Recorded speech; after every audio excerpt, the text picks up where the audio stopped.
feel overwhelmed planning your church events? Today, you'll learn the exact 7 pillars successful churches use to transform chaotic planning into smooth, engaging experiences.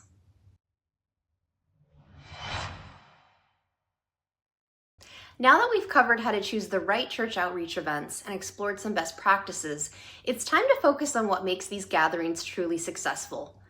After working with tens of thousands of churches across the country, we've identified 7 essential tactics that consistently drive impactful, well-attended events.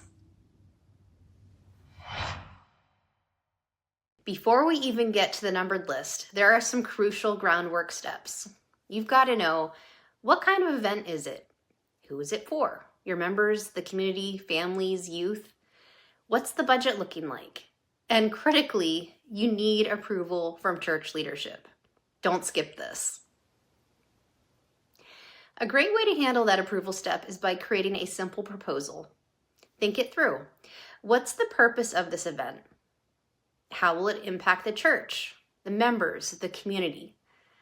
Having this clear vision helps leadership understand the value and helps you answer their questions confidently.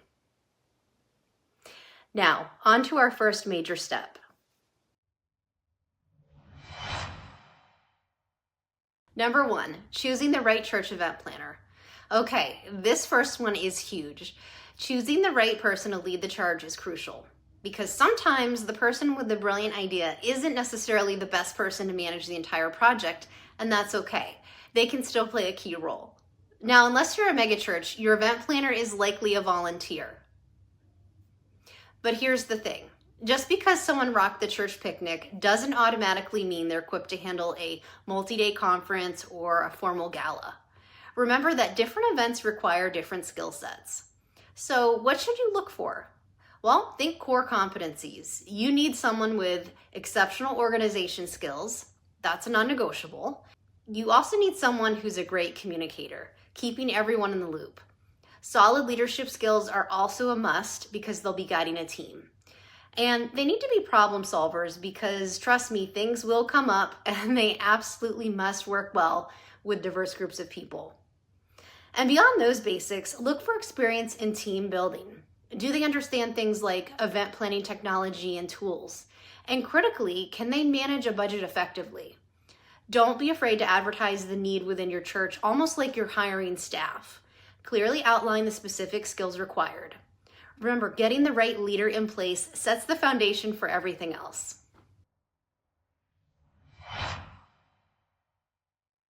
Okay, you've got your amazing event planner, so now what? Step 2 is all about creating structure. If your church hosts multiple events, you need clear written event planning guidelines. This isn't bureaucracy, it's simply about creating standards, ensuring consistency, and making life easier for everyone involved. So what goes into these guidelines exactly? Well, let's break it down. First, you need a standardized way to submit event ideas. Think about creating a simple form, whether digital or paper, that covers the basics like who's proposing, what's the event, when and where is it happening, why are you doing this, what's the purpose, and what's the estimated cost. Second, consider forming an event committee, maybe 3 to 5 people who do an initial review of submissions. They can vet ideas, ask clarifying questions, and then present promising proposals to church leadership for the final approve, deny, or request more info decision. This streamlines the process for leadership. Third, budget protocols are essential. How are events funded? Well, many churches require ministries to include event costs in their annual budget requests. That's smart planning. But maybe allow for some flexibility for great ideas that pop up mid-year, perhaps funded from a central church event budget. This helps control costs and manage expectations. Your guidelines should specify what needs to be included in a detailed event budget. Think decorations, food, marketing, don't forget that one, room or equipment rentals, and things like speaker fees, including their travel, hotel, and meals. Fourth, address event fees. Will you charge attendees? For conferences or concerts, this is common. The guidelines should outline how to determine the cost and what payment methods are acceptable. Having these guidelines documented provides a roadmap and also prevents confusion And most of all, ensures that key details aren't overlooked. It empowers your teams to plan effectively within established boundaries.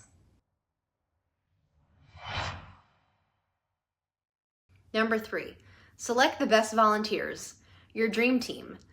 Your event planner can't do it alone. So step 3 is about assembling your volunteer dream team. But before you just put out a generic call for help, the planner needs to clearly define the roles needed. Think specific functions. Do you need someone focused on communications, a recording secretary to take notes in meetings, a marketing guru to spread the word, people for setup or tear down, greeters, tech support, food service? Once you know all the roles, then you recruit. And here's the secret. You want volunteers who are committed to the event's success, not just filling a slot. So look for reliability and, most of all, enthusiasm. So how do you find them? Leverage all your channels. We're talking church newsletters, email blasts, social media posts, your online member portal. If you have a media ministry, use them. Run announcements during services. Maybe even have the event planner briefly share the vision and the specific needs from the stage during a Sunday service. Be clear about the roles, the time commitment, and the impact they'll make. All right, the planning is done, the team is assembled, now it's game day. Step 4 is all about nailing the day of logistics. Those guidelines we talked about, they extend right into the event itself. Your guidelines and your event plan should be crystal clear about day of execution. What time do specific volunteers need to arrive? What are the exact duties for each person or team? Who is the point person if an issue pops up? Clear communication prevents chaos. Think about scheduling. Do your volunteers need to be there the entire time, or can they work in shifts? If using shifts, make sure they overlap slightly, maybe 15 to 30 minutes. This will ensure seamless handoffs and avoid gaps in coverage. Having a detailed run sheet or schedule of events that outlines everything from setup times to speaker cues to cleanup tasks is invaluable. Brief your team beforehand so everyone knows the plan. Smooth day of execution is the payoff for all that careful planning.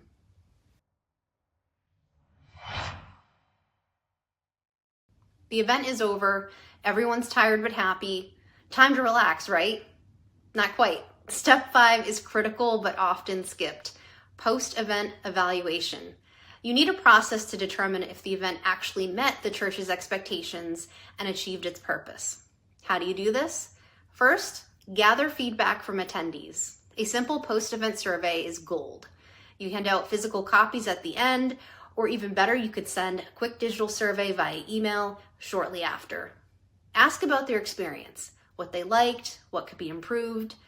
To help you with this, we created an event evaluation form in our free kit, which you can find in the study guide. We also have a series of church survey templates, which are also in our study guide. These might be particularly useful for church retreats or for understanding the sentiment of your volunteers. Internally, the planning team needs to debrief. Did you stay within budget? What went really well? What were the hiccups? What would you change next time? This assessment isn't about blame, it's all about learning and improving. And most importantly, especially for church events, ask the deeper questions. How many lives were impacted? Did the event help people connect with Christ or grow in their faith? Did it bring new people into contact with the church community? These are the ultimate measures of success. Don't forget to share the positive outcomes.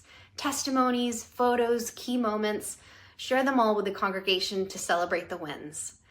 And finally, as you evaluate events throughout the year, make sure to capture insights, identifying which events deserve a spot on next year's calendar and which ones can be left off. Also, be sure to make the appropriate adjustments from the learnings in your post-event evaluation.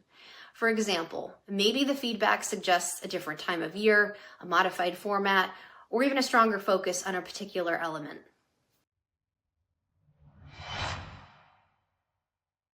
Step 6 is your practical lifesaver. Use a comprehensive church event planning template. Being an event planner, especially a volunteer one, isn't easy. So a template acts as your checklist, your guide, and your safety net to ensure nothing falls through the cracks. It has an event planning checklist, event evaluation form, promotional communication templates, free promotional flyers for some of the most common church events, and much more.